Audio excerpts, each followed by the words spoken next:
International breaks usually mean time off for some Culers, biting fingernails about injuries and such for others, and the excitement of rooting for one's country or favorite national team for the rest.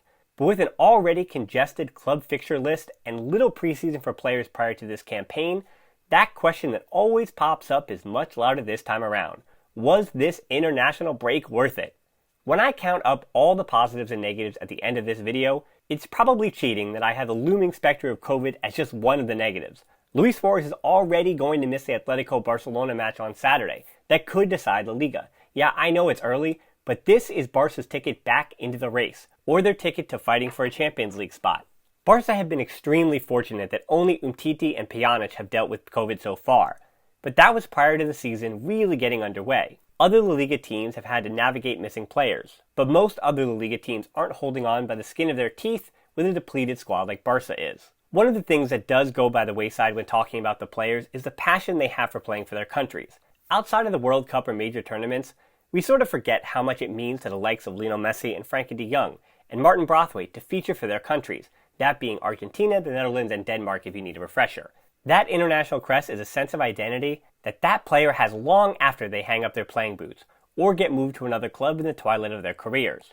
You think about the number of players that actually get to play international football, it's such a small fraction of players, since most of the top European teams are made up of players from the top 15 or so most successful international sides. Just think of how tough it was for Spanish midfielders like Mikel Arteta and Xavi Pareto to play in the era of Xavi, Iniesta, David Silva, and Xabi Alonso.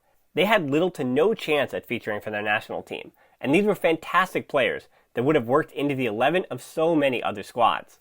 And like everything with Messi, I think we as Culers sometimes view international football through the lens of Messi. It's hurt him emotionally more times than we can count, and yet he keeps coming back again and again, with the occasional retirement in between.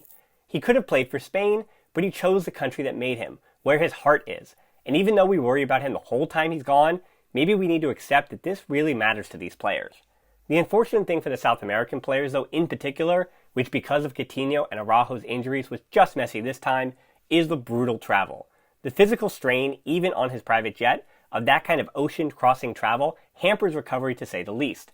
Last break, we spoke about the difficulties of playing against Bolivia at altitude, but even without La Paz on the schedule, every South American qualifier is a slobber knocker. Pitches are sometimes good, sometimes bad, referees are sometimes good, sometimes bad, and it seems like the less renowned the opponent is, the more difficult the match, since lesser rivals tend to test the referees before they test the opposing goalkeepers. For Messi in Argentina, it's take care of business and pray that he recovers from the travel well and stays injury-free. Fortunately for everybody else that was out of town this break, they got to stay in Europe. For some, it was 2 matches, for others it was 3, which is 1 too many if you ask me. I know they are trying to jam all qualifying and Nations League fixtures in, but 3 fixtures in 6 days is only going to make things worse down the line for those players involved. Those players, Sergio Roberto and Sergio Busquets with Spain, Griezmann and Lenglet with France, De Jong with the Netherlands, Trincao with Portugal, and Pjanic with Bosnia and Herzegovina, Braithwaite with Denmark, Pedri and Iñaki Peña with Spain's U21s, and Dest and Konrad de la Fuente with the US, who played one friendly in Wales and the other in Austria. Results-wise, the Netherlands and Spain played to a rather dull 1-1 draw in a meaningless friendly. Then Spain followed it up with another 1-1 draw with Switzerland in the Nations League, before really coming alive in their final Nations League match to advance to the Final Four. They did so in resounding fashion, dominating Germany to the tune of 6-0, with Sergio Roberto playing well in the win. The bad news, Sergio Busquets was injured against Switzerland and will miss 2 or 3 matches. France, meanwhile, started the break with a loss and a friendly to Finland before waking up against Portugal and Sweden in their Nations League matches, qualifying for the Final Four as well. Griezmann went the full 90 in the Nations League matches and was subbed on in the friendly. And other than a haircut, Griezmann doesn't have any other big news from the break, just more minutes without goals, unlike his international break last month. Those are the noteworthy points to mention, as De Jong continues to play major minutes for the Netherlands, Trincao gets spot appearances for Portugal, which is nice to see at this point of his career, Pjanic is a pivotal figure, no pun intended, for Bosnia and Herzegovina, and Braithwaite does get the occasional start for Denmark. So let's see the scoreline at this point between the positives and the negatives.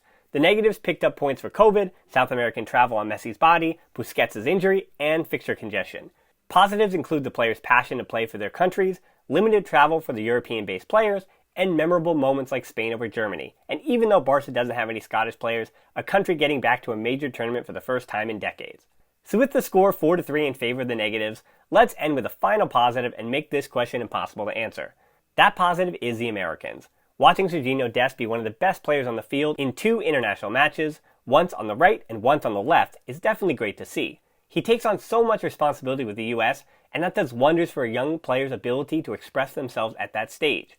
The positive for Konrad was that he made his international debut, even if it wasn't the greatest showing.